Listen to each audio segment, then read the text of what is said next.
the rights of parents in Islam. Go ahead. Alhamdulillah wassalatu wassalamu ala Rasulullah.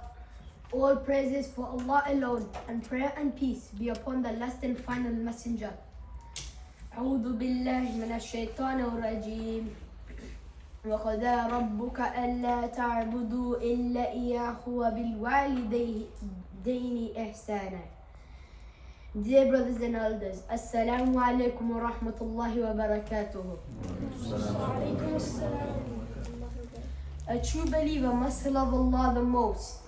Then more than his own self, he should love Prophet Muhammad sallallahu alaihi wasallam. And after that, the aspect or phrase of family or human rights stage comes where every member of the family has rights and obligations such as mother, father, brother, sister, relatives, and so on. The wisdom of Allah's commandments is when our child is young and helpless. The parents are strong. So Allah subhanahu wa ta'ala showers parental affection, help and mercy in the hearts of parents to raise and bring up the child from young age. As the child grows, there's a stage where things become the opposite. Now that same child has become strong and the parents have become helpless. Now just imagine, what do you expect from that child? Of course, to serve the parents just like they did to you, but your service is not as equal to theirs because they suffered Allah bringing you up. Therefore, the rights of parents comes into our consideration. The verse I recited earlier from Surah Al-Isra, Allah subhanahu wa ta'ala says, your Lord has decreed that you worship none but Him, and that you be kind to your parents. Whether one or both of them attain old age in your life, say not a word to them of contempt, nor repel on them, but address them in terms of honor. And out of kindness, lower to them the wings of humbleness, and say, my Lord, bestow mercy on them, as they prized me in my childhood. Unfortunately, with regards to parents' rights in some families, there are disobedience to Islamic teachings, either due to lack of knowledge or perhaps according to their adopted customs. Some children unfortunately do not listen to their parents. However, it shouldn't be like that, because as the parents grow older, the energy declines. So it's the duty of the children to help in any household chores in which they can help, putting them the living cost when they are in need. As Allah subhanahu wa ta'ala says in Surah Al-Ahqaf, وَوَصَيْنَا الْإِنسَانَ بِوَالِدَيْهِ إِحْسَانًا. And we have enjoined upon man to his parents good treatment. Abdullah ibn Mas'ud, may Allah be pleased with him, asked the Prophet, which deed is dearest to Allah?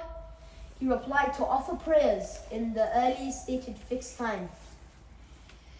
Abdullah ibn Mas'ud asked, what is the next goodness? Muhammad sallallahu alayhi wasallam, he replied, to be good and dutiful to the parents. Dear brothers, the three supplications, surely they will be accepted. The supplication of oppressed, the supplication of the traveler, and the supplication of parents to their children.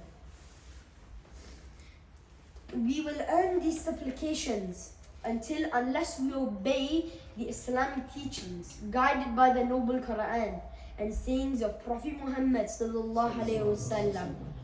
So Almighty Allah, pardon me, my parents, and shower mercy upon all of us. And may Allah grant us the highest paradise, Jannat al-Firdaus. So, Jazakallahu khairan for listening to my speech. Assalamu alaikum wa rahmatullahi wa barakatuh. Now I would like to ask one or two questions. So, who loses their energy? Hamza. Parents. Good. Which verse did I recite? And from which surah? Surah Al-Isra and Ankabut. Yes. What were the two things that Abdullah ibn Mas'ud was meant to offer? Suleiman. I know one thing only. Be kind to parents. And Adnan. Yes. Takbir. Allahu Akbar.